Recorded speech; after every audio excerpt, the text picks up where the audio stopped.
ദിനേട്ടാ, അമ്മ പറയുന്നുണ്ട് കുറച്ച് ദിവസം വീട്ടിൽ വന്ന് നിൽക്കുന്നു. 2 ദിവസം കഴിഞ്ഞാലേ ഞാൻ ഇന്ന് അങ്ങോട്ട് പോകും കേട്ടോ. കുറെ ആയില്ലേ പോയിട്ട്. അല്ലെങ്കിൽ ഞാനിത് അങ്ങോട്ട് പറയാൻ നിൽക്കായിരുന്നു. കുറെ നാളായില്ല അങ്ങോട്ടൊക്കെ പോയിട്ട്. അവിടെ ചെന്ന് അമ്മയും അച്ഛനെയും അങ്ങനെ കണ്ടിട്ട് വാ. അവർക്കൊരു സന്തോഷാവില്ലേ? ഉം. ഞാൻ പക്ഷെ വേഗം വരും, അധികം നിൽക്കൊന്നുമില്ല. മാക്സിമം ഒരു 2 ദിവസം. എന്തിന് 2 ദിവസം? 2 ആഴ്ച നിന്നോ? മെല്ലെയൊക്കെ വന്നാ മതി. അല്ലെങ്കിൽ ഇവിടെ വന്നൊരു വലിയ മല മറിക്കുന്ന പണിയുണ്ടോ നിനക്ക്? 2-3 ആഴ്ച ഞാൻ അവിടെ ചെന്നപ്പോ ഏട്ടൻ എന്ത് ചെയ്യും? ബുദ്ധിമുട്ടാവില്ലേ? എനിക്കെന്ത് ബുദ്ധിമുട്ട്? നിന്റെ വീട്ടിൽ നിന്ന് ഓഫീസിലേക്ക് പോകണം. എന്നാലും ഇവിടുന്ന് അങ്ങോട്ട് ഓഫീസിലേക്ക് പോകുന്നതിനേക്കാൾ ഈസി അല്ലേ നിന്റെ വീട്ടിൽ നിന്ന് പോകുന്നത്? അല്ലെങ്കിൽ നമ്മളന്നൊരു പരിപാടിക്ക് പോയപ്പോഴേ എനിക്കത് പെട്ടെന്ന് ഇറങ്ങേണ്ട വന്നില്ലേ? അപ്പോഴേ നിന്റെ അച്ഛൻ്റെ അമ്മേൻ്റെയും മുഖം ഒന്ന് പാടി ഞാൻ ശ്രദ്ധിച്ചതാ. പിന്നെ അളിയൻ എന്നോട് പറഞ്ഞു, അളിയെ കുറച്ച് ദിവസം നിൽക്കുന്നിട്ട് മെല്ലെ നമുക്ക് കൂടിയിട്ടൊക്കെ ഒന്ന് പോയാൽ മതി. അന്നേ ഞാൻ തീരുമാനിച്ചതാ, നിന്റെ വീട്ടിൽ 2-3 ആഴ്ച നിന്നിട്ട് എല്ലാവരും ഒന്ന് സന്തോഷിപ്പിച്ചിട്ട് അങ്ങോട്ട് തിരിച്ചു വരണം. നിന്റെ അച്ഛനും അമ്മയും നിന്റെ അനിയനേക്കാളും കൂടുതൽ എന്നെയാണ് സ്നേഹിക്കുന്നത് എനിക്ക് തോന്നുന്നത്. എന്തായാലും സത്യം പറഞ്ഞാൽ വലിയൊരു ഭാഗ്യമാണ് കേട്ടോ ഇങ്ങനത്തെ ഒരു നല്ല ഫാമിലി കിട്ടിയത്. അതൊക്കെ ശരിയാ. മോളെ ഭർത്താവല്ലേ, അപ്പൊ പിന്നെ അവര് സ്നേഹിക്കില്ലേ? പിന്നെ ഏട്ടന് നല്ല ജോലിയുണ്ട്, നല്ല സ്വഭാവമാണ്, എല്ലാവരോടും നല്ല സ്നേഹമാണ്. അപ്പൊ പിന്നെ അവർക്ക് ദേഷ്യം കാണിക്കാൻ പറ്റുമോ? എന്നാ പിന്നെ നീ നാളെ തന്നെ പോയിക്കോ. പിന്നെ കുറച്ച് ദിവസമായിട്ട് ഞാൻ വിചാരിക്കുന്ന ഒരു കാര്യം, നിന്റെ അനിയൻ നിന്റെ അച്ഛൻ്റെ ആ പഴയ സ്കൂട്ടർ എടുത്തല്ലേ പോകുന്നത്. അവനെ ഒരു കാറ് വാങ്ങിക്കൊടുത്താലോ? അവനിങ്ങനെ ഏട്ട ഏട്ടാന്ന് വിളിച്ച് പുറകെ വരുമ്പോഴേ സത്യം പറഞ്ഞ ഒരു ബ്രദർ ഇല്ലാത്തതിന്റെ ഒരു വിഷമം അപ്പോഴാണ് മാറുന്നത്. കാറോ? അയ്യോ, അതൊന്നും വേണ്ട. അവൻ ജസ്റ്റ് ജോലിക്ക് കേറിയിട്ടല്ലേ ഉള്ളൂ. ഏട്ടനിപ്പോ കാറ് വാങ്ങിക്കൊടുത്തിട്ടുണ്ടെങ്കിലേ അതിന് EMI അടയ്ക്കാനുള്ള പൈസ പോലും അവന്റെ കയ്യിൽ ഉണ്ടാവില്ല. അതിന് EMI അവനോട് ആരടയ്ക്കാൻ പറയുന്നത്? അതൊക്കെ ഞാൻ അടയ്ക്കില്ലേ? പിന്നെ നിന്റെ വീടിന്റെ ബാക്കിലെ ഷീറ്റ് ഇട്ടിട്ടില്ലേ, അതൊന്ന് മാറ്റിയിട്ട് ഒന്ന് കോൺക്രീറ്റ് ചെയ്യാൻ പറ. അല്ല നീ ചെയ്തു കൊടുത്താൽ മതി. ഒരു 10-60 രൂപേന്റെ കേസല്ലേ ഉള്ളൂ. അത് നിന്റെ അമ്മയ്ക്കൊരു സമാധാനമാവും. ഇങ്ങനെയൊക്കെയല്ലേ നമുക്ക് അവരോടുള്ള സ്നേഹം കാണിക്കാൻ പറ്റുക. പിന്നെ അച്ഛൻ എന്താ വേണ്ട വെച്ചാൽ നീ ചെയ്തു കൊടുക്കുക. അപ്പൊ അതിന്റെ ഒരു കുറവ് വേണ്ട. ഏട്ടൻ എന്തൊക്കെയാ പറയുന്നേ? അവർക്ക് ഇതൊന്നും ആവശ്യമില്ലല്ലോ. നമ്മളോട് എന്തെങ്കിലും ചോദിച്ചോ? ഇതൊന്നും ചെയ്യൊന്നും വേണ്ട. വെറുതെ ഓരോരോ പ്രാരാബ്ദങ്ങൾ എടുത്ത് തലയിൽ വെക്കാൻ വേണ്ടിട്ട് നമുക്ക് തന്നെ ഇഷ്ടംപോലെ കാര്യങ്ങളുണ്ട്. എടാ അവര് നമ്മളോട് ചോദിക്കൊന്നുമില്ല, നമ്മൾ അറിഞ്ഞ് ചെയ്യണ്ടേ? അതല്ലേ മക്കൾ എന്ന് പറയുന്നത്. ഞാൻ അവിടെ ചെല്ലുമ്പോഴത്തേനെ നിന്റെ അച്ഛനും അമ്മയും ഓരോ സാധനങ്ങൾ ഒരുക്കി മരുമേനെ എന്നുള്ള വിളിയൊക്കെ വിളിച്ചിങ്ങനെ വരുന്ന കാണുമ്പോൾ തന്നെ എന്ത് സന്തോഷാന്നറിയോ? അല്ലെ ഞാൻ കുറെ ദിവസമായിട്ട് ആലോചിക്കുക അവർക്ക് എന്തേലൊക്കെ ഒന്ന് ചെയ്തു കൊടുക്കണമെന്ന്. ഇനിയിപ്പോ നമ്മളെ 2 ആഴ്ച അല്ല 2 മാസം അവിടെ നിൽക്കേണ്ട വന്നാലും ഈ പറഞ്ഞതൊക്കെ ചെയ്തു കൊടുത്തിട്ട് നമ്മൾ തിരിച്ചു വരുന്നു. അല്ലെങ്കിൽ നിനക്ക് ഇവിടെ ഇങ്ങനെ ഓരോ വർക്ക് ചെയ്ത് നിൽക്കണ്ടേ? കുറച്ച് റിലാക്സേഷൻ ആവില്ലേ? ഒന്നും പേടിക്കണ്ട, നമ്മളെല്ലാം കഴിഞ്ഞിട്ട് ഇങ്ങോട്ട് തിരിച്ചു വരല്ലോ. എന്നാ പിന്നെ നമുക്കൊരു കാര്യം ചെയ്താലോ?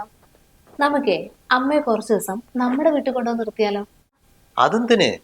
അതല്ല, നമ്മൾ അങ്ങോട്ട് പോണ സമയത്തെ ഏട്ടൻ മാക്സിമം 1 ദിവസം അല്ലെ 1.5 ദിവസം അത്രയല്ലേ അവിടെ നിന്നിട്ടുള്ളൂ. അപ്പൊ പിന്നെ അവരുടെ സ്നേഹം ശരിക്കും അങ്ങോട്ട് മനസ്സിലായിട്ടില്ലല്ലോ. തൽക്കാലം നമുക്ക് അമ്മ ഇങ്ങോട്ടേക്ക് വിളിക്കാം. കാരണം ഒരുപാട് കാര്യങ്ങൾ ചെയ്തു കൊടുക്കാനുള്ളതല്ലേ. സാധനങ്ങളൊക്കെ ഇങ്ങനെ തന്നെ ഇടും. ഒന്ന് എടുത്തു വെക്കണ്ടേ വൃത്തിക്കും വെടുപ്പിനും. മരുമോൻ എന്താ വിചാരിക്കുക? ഞങ്ങൾ ഇതൊന്നും പഠിപ്പിച്ചു കൊടുക്കാനാണ് ഇങ്ങോട്ടേക്ക് അയച്ചു എന്ന് വിചാരിക്കും. വെറുതെ മനുഷ്യനെ നാണം കെടുത്താൻ വേണ്ടിയിട്ട്. കല്യാണം കഴിഞ്ഞ് എത്രയായി? അല്ലെങ്കിൽ അവളെ പറഞ്ഞിട്ട് കാര്യമില്ല, ജോലിക്കൊക്കെ പോണ്ടതല്ലേ. എന്നാലും മോൻ എന്ത് വിചാരിക്കും? 1, 2, 3, അയ്യോ എത്ര പാക്കറ്റ് പാലൊക്കെയാ വാങ്ങി വെച്ചിരിക്കുന്നത്.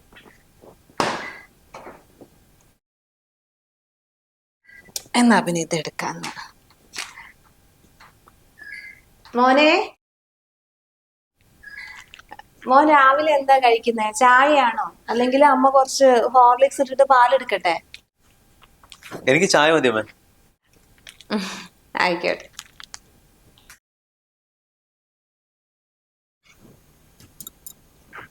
അമ്മേ, ഞാൻ ഇറങ്ങാണേ. ആ, ഇറങ്ങാൻ സമയമായോ? മോള് ചായ കുടിക്കലൊക്കെ നിർത്തിയില്ലേ? ഞാനിപ്പോ ഉണ്ടാക്കാൻ പോകുന്നേ ഉള്ളൂ. അതൊന്നും സാരമില്ലമ്മേ. അല്ലെങ്കിൽ ഞാനിപ്പോ ചായ ഒന്നും കുടിക്കാറില്ല. എപ്പോഴെങ്കിലും ഒരു കട്ടൻ ചായ, അത്രേ ഉള്ളൂ. ഞാനിപ്പോ മോന് ചായ ഉണ്ടാക്കി കൊടുക്കാൻ നോക്കുക. അവന്റെ മധുരം ഒന്നും എനിക്ക് അറിയില്ല എങ്ങനെയാന്ന്. മോനെ, മധുരം കുറവ് മതിയോ? അങ്ങനെയായിരുന്നല്ലോ അമ്മ ആദ്യം ഉണ്ടാക്കി തരല്ലേ. അധികം വേണ്ടമ്മേ, കുറച്ച് മതി. ശരി അമ്മേ. ആ, എടാ ഒരു 12,000 രൂപ വന്നിട്ട് പോണേ. ഒന്നിന് ഇപ്പൊ പൈസ? ഇന്നലെ സാധനങ്ങൾ ലിസ്റ്റൊക്കെ ആ ഷോപ്പിലേക്ക് അയച്ചിട്ടില്ലേ? പുള്ളി സാധനങ്ങളൊക്കെ എടുത്തു വെച്ചിട്ടുണ്ട്. അതൊന്ന് 10 മണിക്ക് തന്നെ എടുക്കണം. അതിന് തന്നെ വന്നിട്ടുണ്ട് 5,000 രൂപ. പിന്നെ പച്ചക്കറിയും കാര്യങ്ങളൊക്കെ തീർന്നു. ഇതാ ഫ്രിഡ്ജിൽ നോക്കും, ഒരു സാധനമില്ല. ഇന്ന് ഉച്ച കഴിഞ്ഞിട്ടേ പാളയത്തേക്ക് ഒന്ന് പോകണം. അവിടെ നിന്ന് കുറച്ച് പച്ചക്കറി വാങ്ങാം, കുറച്ച് പൈസ കുറഞ്ഞു കിട്ടും. പിന്നെ പെട്രോൾ അടിക്കണ്ടേ, നിനക്ക് എവിടുന്ന പൈസ? ചെലവ് ഇപ്രാവശ്യമേ കുറച്ച് കൂടുന്നുണ്ട് കേട്ടോ. സാറില്ല, ഞാൻ എന്തായാലും ഒരു 15,000 രൂപ അയക്കാം. പേപ്പറിന്റെയും പാലിന്റെയും കൂടി കൊടുക്കാനല്ലേ. ഇപ്പൊ ഞാൻ ഇറങ്ങട്ടെ, ഓഫീസ് എത്തിയിട്ട് GPay ചെയ്തുതരാം. ആ നീ ചെയ്തോ. പിന്നെ ഈ ചെലവ് കൂടുന്ന എന്റെ കുഴപ്പം കൊണ്ടല്ലോ കേട്ടോ. ഓരോ സാധനത്തിനൊക്കെ എന്താ വില എന്ന് വിചാരിച്ചേ? അതൊന്നും സാരല്ല ഏട്ടാ, ഞാൻ പറഞ്ഞു. അല്ല മോളെ, ഒന്ന് ഇങ്ങോട്ട് വാ. എന്താമ്മേ വിളിച്ചേ? അല്ല മോളെ, ഈ വീട്ടിലെ ചെലവൊക്കെ ഇപ്പൊ നീയാണോ നോക്കിക്കൊണ്ടിരിക്കുന്നത്? ഇപ്പോഴല്ലമ്മേ, കുറച്ചായി. ഇവിടുത്തെ എല്ലാ കാര്യങ്ങളും ഇപ്പൊ ഞാനാ നോക്കുന്നത്. അതെന്തിന്? ഓ, അവന്റെ പൈസ മുഴുവൻ നിങ്ങൾ എടുത്തു വെക്കുന്നുണ്ട് അവന്റെ സേവിങ്സിന്. അത് നല്ലതാ. പിന്നെ നിനക്ക് ചെറിയൊരു വരുമാനമല്ലേ ഉള്ളൂ. വീട്ടിലെ ചെലവാ, അത് കുഴപ്പമൊന്നുമില്ല. പിന്നെ സേവിങ്സ് എന്റെ അമ്മ അതൊന്നും അല്ല. ഏട്ടന് ജോലി പോയിട്ട് ഇപ്പൊ 5-6 മാസമായി. അതുകൊണ്ട് ഇവിടുത്തെ എല്ലാ കാര്യങ്ങളും ഞാൻ തന്നെ നോക്കുന്നത്. അത് കഴിഞ്ഞിട്ട് വേണ്ട എന്തെങ്കിലും മിച്ചം പിടിക്കാൻ. പിന്നെ മാസം അവസാനം ഒരു 5,000-6,000 രൂപ ഉണ്ടാവും. പിന്നെ ഏട്ടന് തന്നെ കുറെ ആവശ്യങ്ങളുണ്ട്. പിന്നെ വീട്ടില് ചില്ലറ കാര്യങ്ങളൊക്കെ ഉണ്ട്. അങ്ങനെ അങ്ങോട്ട് പോകുന്നു. നീ എന്തൊക്കെയാണ് ഈ പറയുന്നത്? അപ്പൊ മരുമോന് ജോലി പോയോ? അതല്ലേ ഞാൻ ഇത്ര നേരം പറഞ്ഞത്. നിങ്ങൾക്ക് എല്ലാവർക്കും വിഷമമെന്ന് വിചാരിച്ചിട്ട് ആരെയും ഒന്നും അറിയിക്കാതിരുന്നത്. ഏട്ടനാ പറഞ്ഞു വീട്ടിലൊന്നും അറിയിക്കണ്ട, അമ്മയ്ക്കും അച്ഛനും അനിയനൊക്കെ ഒരുപാട് വിഷമമാണ്. പിന്നെ കുഴപ്പമൊന്നുമില്ല, കഷ്ടപ്പാടില്ലാണ്ട് അങ്ങനെ കഴിഞ്ഞു പോകുന്നുണ്ടല്ലോ. ആ പഴയ സ്ഥലത്തെ തീർന്നു നിൽക്കാൻ പറ്റുന്നില്ല. അവിടുത്തെ മാനേജർ ഭയങ്കര സാധനം. പിന്നെ എന്തു പറയാൻ, ഈ കഷ്ടകാലം എന്ന് പറഞ്ഞാൽ മതിയല്ലോ. എത്ര ഇന്റർവ്യൂനാന്ന് അറിയാം ഓരോ ദിവസം പോകുന്നു, പക്ഷെ എവിടെയും കിട്ടണില്ല. അയ്യോ, ഇപ്പൊ ഇതാണ് അവസ്ഥ. ഈ ഫ്രിഡ്ജിൽ ഒരു ലോഡ് സാധനങ്ങൾ വാങ്ങി വെച്ചിട്ടുണ്ടല്ലോ. ഞാൻ വിചാരിച്ചത് മുഴുവൻ അവൻ വാങ്ങിക്കൊണ്ടു വന്നാന്ന്. അപ്പൊ കുടുംബം മുഴുവൻ നിന്റെ ചെലവിലല്ലേ കഴിയുന്നത്? അമ്മ ഞാൻ തന്നെ നോക്കുന്നേ. അമ്മയ്ക്ക് എന്താ വിശ്വാസം ആകുന്നില്ല. പിന്നെ ഈ കഷ്ടകാലം എന്ന് പറഞ്ഞാൽ എന്നും അങ്ങനെ തന്നെ ഉണ്ടാവില്ലല്ലോ. ഏട്ടൻ ജോലി കിട്ടുന്നവരല്ലേ, അത് കഴിഞ്ഞ് എല്ലാം ശരിയാവും. അമ്മ ഞാൻ പോട്ടെ, ഇനി നിന്നാ മതി. ഏട്ടാ ശരി, ഇറങ്ങട്ടെ. പോയിട്ട് അമ്മേ, ആ ഫ്രിഡ്ജിലേ ചിക്കൻ വെച്ചിട്ടുണ്ട്. ഞാൻ ഉണ്ടാക്കണതോ അമ്മ ഉണ്ടാക്കുവോ? വേണ്ട മോനെ, ഞാൻ ഉണ്ടാക്കാം. അല്ല, അമ്മ കഴിക്കുന്നല്ലേ? ഇല്ല മോനെ, എനിക്ക് ബിപിന്റെയും ഷുഗറിന്റെയും ഒക്കെ പ്രശ്നമുള്ളത് കൊണ്ടേ സമയത്തിന് ഭക്ഷണം കഴിക്കണം. അപ്പൊ പിന്നെ ഞാൻ നേരത്തെ കഴിച്ചു. അതെന്തായാലും നല്ലതാണ്. BP ഷുഗറൊക്കെ ഉണ്ടെങ്കിലേ ഭക്ഷണമൊക്കെ നമ്മൾ കറക്റ്റ് സമയത്ത് കഴിക്കണം. ഇതെന്താ കറി? അതെന്താ, അത് മത്തങ്ങയും പയറും കൂടി വെച്ചതാ. ഞാൻ ഫ്രിഡ്ജിൽ നോക്കിയപ്പോഴേ കുറച്ച് മത്തങ്ങ ഉണ്ടായിരുന്നു. പിന്നെ പയറാണെങ്കിൽ ഒരു ചെറിയ ബോട്ടിൽ ഒരു ഇത്തിരി ഉണ്ട്. അപ്പൊ പിന്നെ ഞാൻ വിചാരിച്ചു അതുകൊണ്ട് കറി വെക്കാം, അല്ലെങ്കിൽ ചീഞ്ഞു പോയാലോ, അങ്ങനെ ഉണ്ടാക്കിയതാ. അല്ല, ചിക്കൻ ഉണ്ടല്ലോ, അതുണ്ടാക്കുന്നല്ലേ അമ്മ പറഞ്ഞേ. ഇതൊന്നും ഞാൻ അങ്ങനെ കഴിക്കലില്ല. അയ്യോ, കഴിക്കാറില്ല. അതെനിക്ക് അറിയില്ലായിരുന്നു മോനെ. പിന്നെ അതൊന്നും നോക്കിയിട്ട് കാര്യമില്ലല്ലോ. എന്താണ് കിട്ടുന്നത് അതൊക്കെ കഴിച്ചങ്ങോട്ട് ശീലിക്കണം. സാഹചര്യങ്ങൾക്ക് അനുസരിച്ച് നമ്മൾ മാറണ്ടേ? സാഹചര്യം? എന്ത് സാഹചര്യം? അതല്ല, ഇവിടെ ഇപ്പൊ ഒരാൾക്കല്ലേ ജോലി ഉള്ളൂ. അപ്പൊ ഞാൻ നോക്കിയപ്പോ ഫ്രിഡ്ജിൽ ഒരു കഷ്ടി 1 കിലോ ചിക്കൻ ഉണ്ടാവും, അത്രേ ഉള്ളൂ. അപ്പൊ ഇത് പൈസ കൊടുത്ത് വാങ്ങി തന്നവൾ അവിടെ ജോലിക്ക് പോയിരിക്കുക. നമ്മൾ ഒന്നും ചെയ്യാണ്ട് വെറുതെ വീട്ടിലിരിക്കുന്നവരത് കഴിക്കാന്ന് പറഞ്ഞ അങ്ങനെയൊക്കെ കഴിച്ചാൽ നമുക്ക് ഇറങ്ങുമോ? പിന്നെ 2 ദിവസം കഴിഞ്ഞ ഞായറാഴ്ചയല്ലേ, അപ്പൊ അവളും ഉണ്ടാവും, നമുക്ക് എല്ലാവർക്കും കൂടി ഉണ്ടാക്കി കഴിക്കാം. അതാവുമ്പോ പിന്നെ ആർക്കും സങ്കടപ്പെടാനൊന്നും ഇല്ലല്ലോ. പിന്നെ മോനിപ്പോ എന്ത് കഴിച്ചാൽ എന്താ, അങ്ങനെ റിസ്ക് എടുത്ത് പണിയൊന്നും എടുക്കുന്നില്ലല്ലോ. അല്ലെങ്കിൽ ചിക്കൻ കഴിച്ചാലേ ദഹനക്കേട് ഉണ്ടാവും. പയറാണ് പിന്നെയും ബെസ്റ്റ്. ഓ, അതുകൊണ്ടാണോ? ഞാനേ എൻ്റെ ജോലി പോയ കാര്യം അങ്ങോട്ട് മറന്നുപോയി. അപ്പം എനിക്ക് ഈ പയറൊന്നും കഴിക്കാൻ പറ്റില്ല, ഗ്യാസിന്റെ പ്രോബ്ലം അതുകൊണ്ട്. വേറെ എന്തെങ്കിലും ഉണ്ടോ അവിടെ?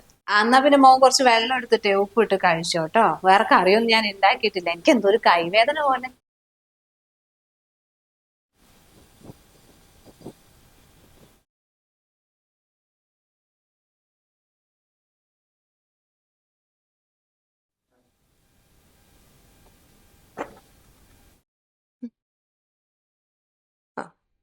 ഇന്ന് ഞായറാഴ്ചയായിട്ട് നിന്റെ പണിക്ക് ഒരു ഒഴിവുമില്ല അല്ലേ?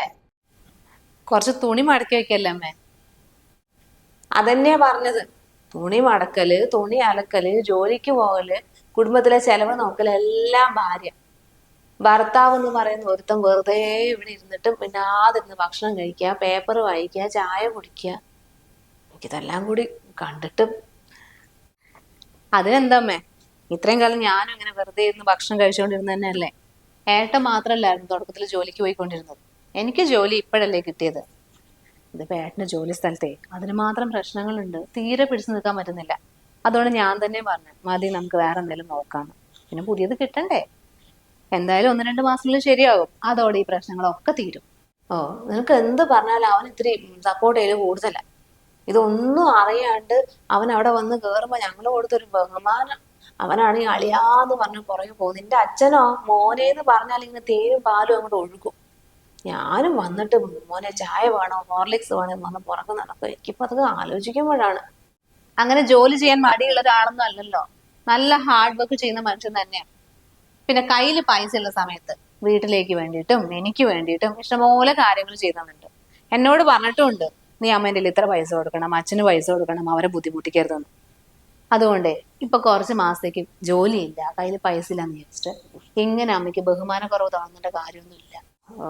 നീയായി നിന്റെ പാടായി എന്ത് വേണേലും ചെയ്യും. ഒരു 2000 രൂപ ഉണ്ടെങ്കിൽ താ, എനിക്ക് കുറച്ച് ആവശ്യങ്ങളുണ്ട്. എന്താവശ്യമേ? ഞാനിപ്പോ ഏട്ടൻ്റെ കയ്യിൽ പൈസ കൊടുത്തല്ലേ ഉള്ളൂ. ഇനി ഇപ്പൊ 2000 എന്ന് പറഞ്ഞാല് അതെന്താ? 2000 എന്ന് പറഞ്ഞാല് നിനക്ക് തരാൻ പറ്റില്ല? സ്വന്തം അമ്മയ്ക്ക് തരാൻ പറ്റില്ല? ജോലിയും കൂലിയും ഇല്ലാത്ത ഓരോരുത്തരും നിനക്ക് കൊടുക്കാം. ഒരു അന്യന് അതൊന്നും കുഴപ്പമൊന്നുമില്ല. അന്യനോ? അമ്മ എന്താ പറയുന്നത്? അങ്ങനെയൊക്കെ തന്നെയാ. നിന്നെ കെട്ടിച്ച് വിട്ട് തന്നെയല്ലേ ഞങ്ങളല്ലേ നിന്നെ കഷ്ടപ്പെട്ട് പഠിപ്പിച്ചത്. ഞാനാണ് നീ കോളേജിൽ പോകുമ്പോഴത്തേക്കും ചോറും കറിയും എല്ലാം ആക്കിയിട്ട് നിന്റെ പുറകെ വന്ന് മോളെ കഴിക്കിന്ന് പറഞ്ഞ് കഴിപ്പിച്ചതും പാത്രം ഇതാക്കി തന്നതൊക്കെ നിന്റെ അച്ഛനല്ലേ ജോലിക്ക് പോയി പഠിപ്പിച്ചത്. അതൊന്നും അവർക്ക് അറിയണ്ട. അവന് 15,000 വരെ എണ്ണി കൊടുക്കുക. ഇട് എന്ന് പറയുമ്പോഴത്തേക്കും ഇവിടെ 2000 നിന്റെ മുമ്പിൽ വന്ന് ഇറക്കണം. എനിക്ക് പൈസന്റെ ആവശ്യം ഉണ്ടായിട്ടൊന്നുമല്ല, നിന്റെ ഈ ഇതൊന്ന് സ്വഭാവം ഒന്ന് അറിയാൻ വേണ്ടിയിട്ട്. മോളെ കല്യാണം കഴിഞ്ഞ ശേഷം നീ ഒരുപാട് അങ്ങോട്ട് മാറിപ്പോയി. മുഴുവൻ അവൻ അവൻ അവൻ എന്ന് പറഞ്ഞ് നടന്നോ, മടിയും പിടിച്ച് വീട്ടിലിരിക്കുക. എനിക്ക് അവന്റെ മുഖം കാണുമ്പോ തന്നെ സത്യം പറഞ്ഞാൽ ഞാൻ ഇങ്ങോട്ട് വരണ്ടേയില്ലായിരുന്നു. എങ്ങനെയെങ്കിലും ഇപ്പൊ രക്ഷപ്പെട്ട് ഇവിടുന്ന് പോയാൽ മതി എന്ന് തോന്നുന്നു. നിങ്ങളുടെ ഈ അവസ്ഥയെ കാണുമ്പോ എനിക്ക് ഒന്നും അങ്ങോട്ട് ദഹിക്കുന്നില്ല. ആരെ കുറിച്ചാണ് രണ്ടുപേരും കൂടെ സംസാരിച്ചോണ്ടിരിക്കുന്നത്? അവനവിടെ ഉണ്ടായിരുന്നു. ഏയ് അതൊന്നുമില്ല ഏട്ടാ, അത് ഞങ്ങള് വേറൊരു കാര്യം സംസാരിക്കായിരുന്നു. മരുമോനെ വേറൊരു കാര്യം സംസാരിച്ചതാ. ഞങ്ങളുടെ വീടിന്റെ അടുത്തേ ഒരു പെണ്ണിനെ ഞങ്ങളുടെ കല്യാണം കഴിച്ചു കൊടുത്തു. ചെക്കൻ ഗൾഫിലാ. എന്നിട്ടിപ്പൊ കല്യാണത്തിന്റെ ഒരാഴ്ച മുമ്പാണ് ചെക്കൻ നാട്ടിലെത്തിയത്. അത് 1 മാസം ലീവിനാന്നും പറഞ്ഞാ വന്നത്. അപ്പൊ ചെക്കൻ ഗൾഫുകാരനാണല്ലോ. അവളെയും കൂടി കൊണ്ടുപോകും 1 മാസം കഴിഞ്ഞിട്ട്, അവക്ക് അവിടെ ജോലിയാക്കി കൊടുക്കുന്നൊക്കെയാ പറഞ്ഞ. ജോലി ആക്കി അവക്ക് നാട്ടില്. അവൻ എവിടെ തിരിച്ചുപോയി, അവൻ എവിടെ തേരാ പാറ തെണ്ടി നടക്കുന്നു. പെണ്ണിന് പണിയുണ്ടല്ലോ, അപ്പൊ അവന് പോകേണ്ട കാര്യമില്ല.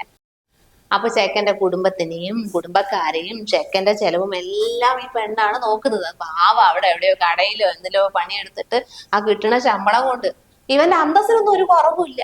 പണ്ട് ഗൾഫുകാരനായിരുന്നല്ലോ. പാന്റും സ്യൂട്ടും ഷൂസും ഒക്കെ ഇട്ട് നടക്കണ നടപ്പ് കണ്ട പെണ്ണിന്റെ ചെലവിലാണല്ലോ. മേലനങ്ങി പണിയെടുക്കണ്ടല്ലോ. അപ്പൊ ആ കാര്യം ഞങ്ങൾ ഇങ്ങനെ പറഞ്ഞുകൊണ്ടിരുന്നതാ. വീട്ടുകാർ പെട്ടുപോയി. അല്ല, ഈ അബദ്ധമൊക്കെ ഏത് വീട്ടുകാർക്കും പറ്റും. അതാണ് പെണ്ണുങ്ങളെ അറിഞ്ഞു പെരുമാറണം. ഞാനതിങ്ങനെ പറയായിരുന്നു. അതിനെതിനെ ആ കഥയൊക്കെ ഇവിടെ പറയാൻ നിൽക്കുന്നത്? എനിക്കിപ്പോ ജോലി ഇല്ലാന്ന് വിചാരിച്ചിട്ട് ഞാൻ അങ്ങനെ നല്ലട്ടോ. കുറച്ചു ദിവസം കഴിഞ്ഞ് ഞാൻ എവിടെയെങ്കിലും ജോലിക്ക് കയറും. അയ്യോ, ഏട്ടനെ കുറിച്ച് പറഞ്ഞൊന്നുമല്ല. ഏട്ടനോട് അമ്മയ്ക്ക് എപ്പോഴും നല്ല സ്നേഹമല്ലേ. കാണാറില്ലേ അവിടെ ചെല്ലുമ്പോഴത്തേക്കും ചക്കരെ പൊന്നെ മോനെ എന്നൊക്കെ പറഞ്ഞിട്ട് ഇങ്ങനെ ഓടി വരുന്നത്. ഇതിപ്പോ അമ്മ പറയായിരുന്നേ, 2 ദിവസം അമ്മ ഇവിടെ വന്ന് നിന്നില്ലേ, ഇനി കുറച്ച് ദിവസം നമ്മളോട് രണ്ടാളോടും അവിടെ ചെന്ന് നിൽക്കാൻ. ആഹാ, അത് കൊള്ളാലോ. ഞാനും ഇവളോട് പറഞ്ഞിട്ടുണ്ടായിരുന്നമ്മേ, നമുക്കൊരു 1 മാസം അവിടെ ചെന്ന് നിൽക്കണമെന്ന്. കാരണം പിന്നെ അവിടെ അച്ഛനും അമ്മയും മളിയനും എല്ലാരും കൂടെ ഉണ്ടല്ലോ. പിന്നെ ഈ ജോലി പോയതുകൊണ്ട് എനിക്കിപ്പോ അതിൻ്റെതായ ഫ്രസ്ട്രേഷൻ ഒക്കെ ഉണ്ട്. അപ്പൊ അവിടെ വന്നിട്ടാണെങ്കിൽ അമ്മേന്റെയും അളിയന്റെയും അച്ഛൻ്റെ ഒക്കെ സ്നേഹവും കാര്യവും കിട്ടുമ്പോൾ എനിക്കൊരു റിലാക്സേഷൻ ആണല്ലോ അത്. ഈ സമയത്തല്ല അതൊക്കെ വേണ്ടത്. അങ്ങോട്ടേക്ക് വരാനോ? അല്ലെങ്കിൽ അങ്ങോട്ടേക്ക് കൂട്ടിക്കൊണ്ട് പോണെന്നൊക്കെ വിചാരിക്കുന്നുണ്ട് ഞാന്. അവരോടൊന്നും പറഞ്ഞിട്ടില്ലല്ലോ വിവരങ്ങളൊന്നും ഇവിടുത്തെ. ഓ, മരുമോനെ അല്ല അവളെ. ഭർത്താവിന് ജോലി ഇല്ലെങ്കിൽ ഭാര്യമാർക്കല്ലേ കൂടുതൽ വേദന ഉണ്ടാവുക. അപ്പൊ ഈ ഒരു കാരാഗൃഹത്തിൽ നിന്ന് അവളെ കൊണ്ടുപോയിട്ട് അവിടെ കുറച്ച് ദിവസം ഇരുത്തിയിട്ട് അവക്ക് ഇത്തിരി മനസ്സമാനം കൊടുക്കട്ടെ എന്നാ ഞങ്ങൾ വിചാരിക്കുന്നു. അല്ലാണ്ട് ജോലിയും കൂലിയും ഇല്ലാണ്ട് അങ്ങോട്ട് വന്നിട്ടുണ്ടെങ്കിൽ ഞങ്ങൾക്കും കൂടി നാണക്കേടല്ലേ. നാട്ടുകാർ ചോദിച്ച് ഞങ്ങൾ എന്താ പറയുക? ഇപ്പൊ തന്നെ ഇവളുടെ ചെലവിൽ കഴിയുന്നുള്ള ചീത്തപ്പേര് ഈ നാട്ടിൽ അറിയുന്നുണ്ടാവുമല്ലോ. ഇനിയിപ്പൊ അവിടെ വന്നിട്ട് ഞങ്ങളുടെ ചെലവിൽ കഴിയുന്നുള്ള ചീത്തപ്പേര് കൂടി വരുത്തി വെക്കണോ? എത്രയോ വലിയ ജോലിക്കാരനാണെന്ന് വിചാരിച്ചിരിക്കുക. മാനം കളയാൻ വേണ്ടിട്ട്. അമ്മ എന്താ ഏട്ടന്റെ മുഖത്ത് നോക്കിയിട്ട് ഇങ്ങനെയൊക്കെ സംസാരിക്കുന്നത്?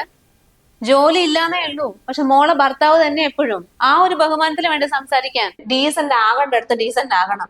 അല്ല എല്ലായിടത്തും കേറിയിട്ട് അയ്യോ എന്ന് പറഞ്ഞിട്ട് ഇങ്ങനെ നിൽക്കേണ്ട ആവശ്യമൊന്നുമില്ല. അതെ, ഞങ്ങൾ ഇവിടെ ഒരുപാട് കഷ്ടപ്പെട്ട് പഠിപ്പിച്ചിട്ടാണ് കല്യാണം കഴിച്ചു തന്നത്. പിന്നെ അവക്ക് ചെറിയ ശമ്പളമായിരുന്നു, നിനക്ക് വലിയ ശമ്പളം. അതുകൊണ്ടുള്ള ബഹുമാനവും കാര്യങ്ങളൊക്കെ തന്നെയാണ് കാണിച്ചത്. അതിനൊന്നും ഞങ്ങൾ ഒരു കുറവും വരുത്തിയിട്ടില്ല. ഇതിപ്പോ അവളെ ചെലവിൽ കഴിയും വേണം എന്നിട്ട് അവിടെയും വന്നിട്ട് ഞങ്ങള് ബിരിയാണിയും ചിക്കനും മട്ടനും ഒക്കെ ഉണ്ടാക്കി സൽക്കരിക്കും വേണമെന്ന് പറഞ്ഞാല് ജോലി ഇല്ലാത്ത മരുമോന് ഇത്രയൊക്കെ ബഹുമാനം കൊടുക്കാൻ പറ്റൂ. ഇതുവരെ അമ്മയ്ക്ക് എന്തൊരു സ്നേഹമായിരുന്നു ഏട്ടനോട്. എന്നോട് എപ്പോഴും പറയും നിന്റെ അനിയനെക്കാളും സ്നേഹം എന്നോടാണ് നിന്റെ വീട്ടുകാർക്ക്. അങ്ങനെയുള്ള ഒരാളോടെ ഒരു സുപ്രഭാതത്തില് ജോലി ഇല്ല എന്ന് പറയുമ്പോഴത്തേക്ക് ഇങ്ങനെയൊക്കെ സംസാരിക്കുന്ന ഒരാൾക്ക് പറ്റുമോ? ഇതിപ്പോ അനിയനാണ് ജോലി പോയെങ്കിലോ അമ്മ ഇങ്ങനെയായിരിക്കും പെരുമാറ്? അല്ലല്ലോ. എന്നാൽ എന്റെ അമ്മ ഇങ്ങനെ മാറുന്നു ഞാൻ വിചാരിച്ചില്ല. എടി അതൊക്കെ ആരായാലും പറഞ്ഞു. അങ്ങനത്തെ സാഹചര്യങ്ങൾ വരുമ്പോ ഞാനല്ല ഏത് അമ്മയ്ക്കാണെങ്കിലും വിഷമം ഉണ്ടാവും.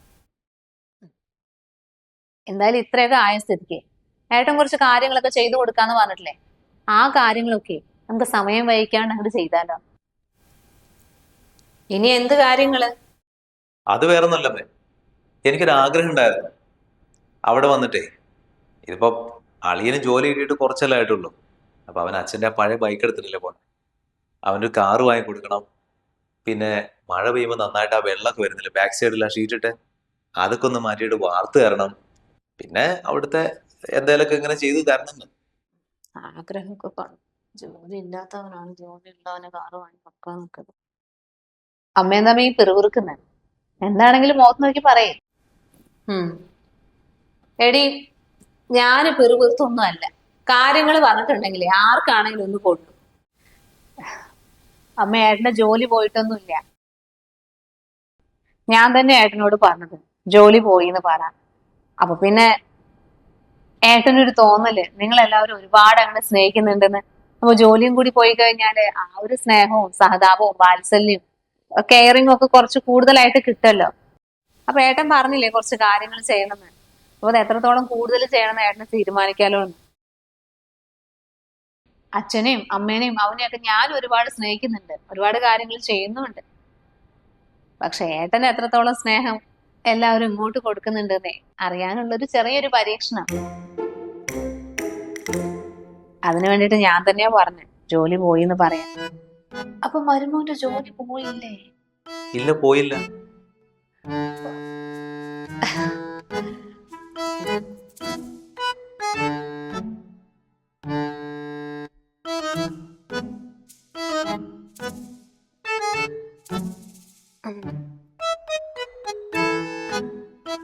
ഫ്രിഡ്ജിലും 4-5 പാക്കറ്റ് പാലുണ്ട്.